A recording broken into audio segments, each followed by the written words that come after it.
Hey everyone, welcome to 59 Tops Friday, presented by Wax Pack Wisdom, where we talk baseball history through the cards we love. My name is Jake T. O'Donnell. We built the iconic 1959 Topps baseball set, and in this series, we're going through every card to talk about the players, teams, and people who made up Major League Baseball in 1959. Today, we'll cover cards 90 through 99 in the set.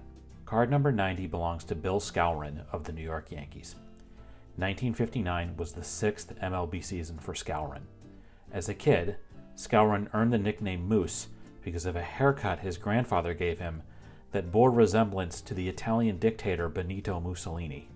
The nickname stuck throughout the rest of his life. He was signed by the Yankees out of the Chicago area and made his debut in 1954. Before long, he was Casey Stengel's everyday first baseman and a lineup pillar for one of baseball's best teams. Skowron was an 8-time All-Star, and in a 14-year MLB career, his teams made the World Series 8 times, winning 6 of them. He hit 2 home runs in both the 1958 and 1960 World Series. After a trade to the Dodgers in 1963, Skowron again made the World Series that year, beating his old team. Skowron also played for the Senators, his hometown White Sox, and the Angels. Later in life, Skowron worked as a community relations representative for the White Sox. Card number 91 belongs to Herb Moford of the Boston Red Sox. This was the third big league season for Moford. He made his debut with the Cardinals in 1955 after 8 years in the minor league system. In 1957, he made his way to the Tigers, where he appeared in 25 games with a 3.61 ERA in 1958. 1959 saw him move to the Red Sox system, where he pitched in just 4 games. After a few more years in the minors, the expansion Mets gave Moford a chance, and in 1962, he pitched in the first game in franchise history. He pitched 1 more season in the minors before retiring.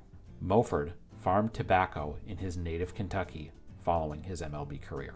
Card number 92 belongs to Dave Philley of the Philadelphia Phillies. 1959 was the 15th MLB season for Philly.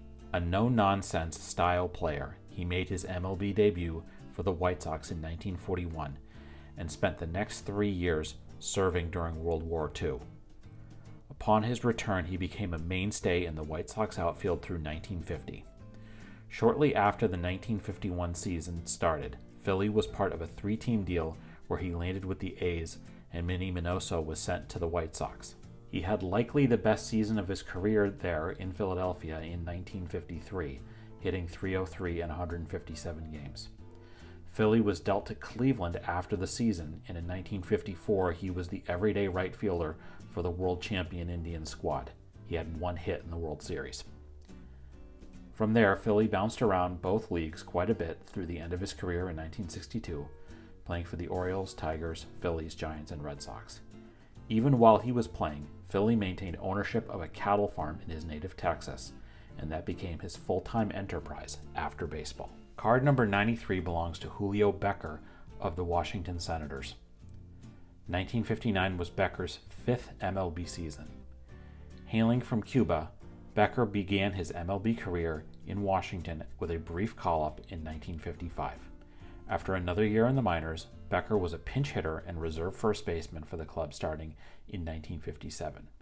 He did not become their regular first baseman until the team's final year in Washington in 1960. Left unprotected in the expansion draft after that season, Becquer went to the Angels for 1961, but was traded to the Phillies organization early in the year. He made his way back to his previous franchise, now playing in Minnesota, where he rounded out his career with 1 game in 1963.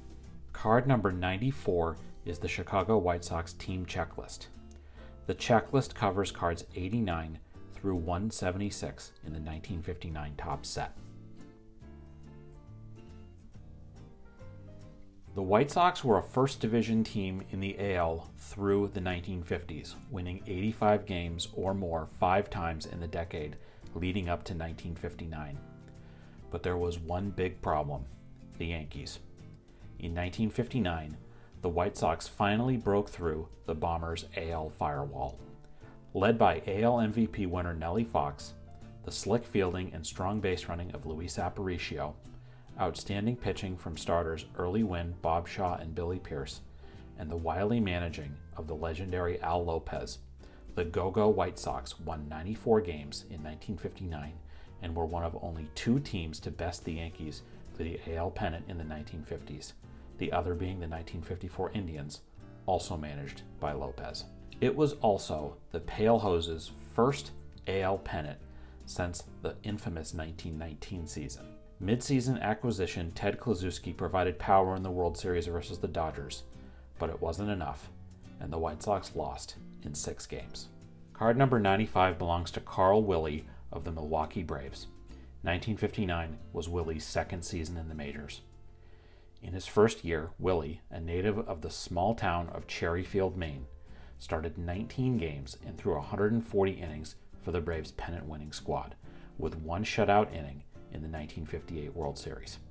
He spent the next 4 seasons as a swingman on the Braves staff. Willey was dealt to the Mets for cash considerations ahead of 1963, and he mostly started that year with a respectable .310 ERA in 183 innings. He pitched 2 more seasons there, then retired. Card number 96 belongs to Lou Berberet of the Detroit Tigers. This was Berberet's 6th season in the majors. He signed with the Yankees after playing at Santa Clara University and had brief stints with the Yankees in 1954 and 1955. A strong defensive catcher, he was traded to the Senators before the 1956 season and spent the next 2 years there as a part-time catcher. Early in the 1958 season, Berberet was traded to the Red Sox, and later, ahead of 1959, he was moved to Detroit. 1959 represented the peak of his MLB playing time, appearing in 100 games for the Tigers and hitting 13 home runs. He played 1 more year there, then retired because he could make more money as a salesman for a beverage company than playing baseball. Card number 97 belongs to Jerry Lynch of the Cincinnati Redlegs. 1959 was Lynch's 5th major league season. In a 13-year career, Lynch never established himself as an everyday player for Pittsburgh or Cincinnati, but he did earn a reputation in the game as a force to be reckoned with as a pinch hitter. At the time of his retirement, his 18 career pinch hit home runs ranked first in MLB history. Today, he sits 3rd on the list. His best season came in the Reds' pennant-winning 1961 campaign when he batted .315 in 96 games with 13 home runs. Lynch's season was so impressive that he even earned MVP votes. He came to the plate 4 times in the World Series that year, getting 1 hit and drawing a walk. Card number 98 belongs to Arnie Portocarrero of the Baltimore Orioles. This was Portocarrero's 6th MLB season. A big man at 6'3" with a big arm to go with it, Portocarrero pitched in parts of 7 big league seasons with the A's and Orioles. He was mostly a swingman, but 1958, his first year in Baltimore, represented the best season of his career.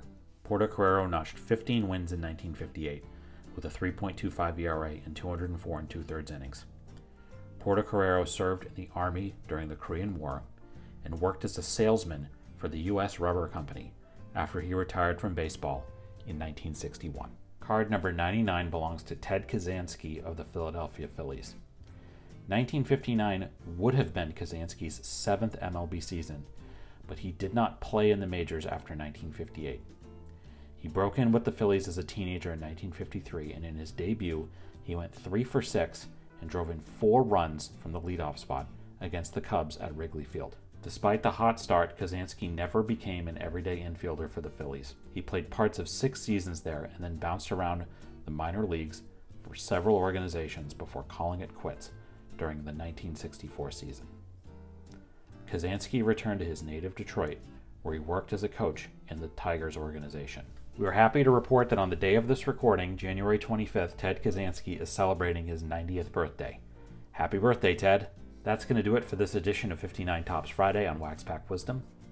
Do you have a story about one of the people, players, or teams we discussed today? Let us know in the comments. We'd love to hear it. If you enjoyed this video, please give it a like and subscribe to our channel so you don't miss any of our Wax Pack Wisdom content.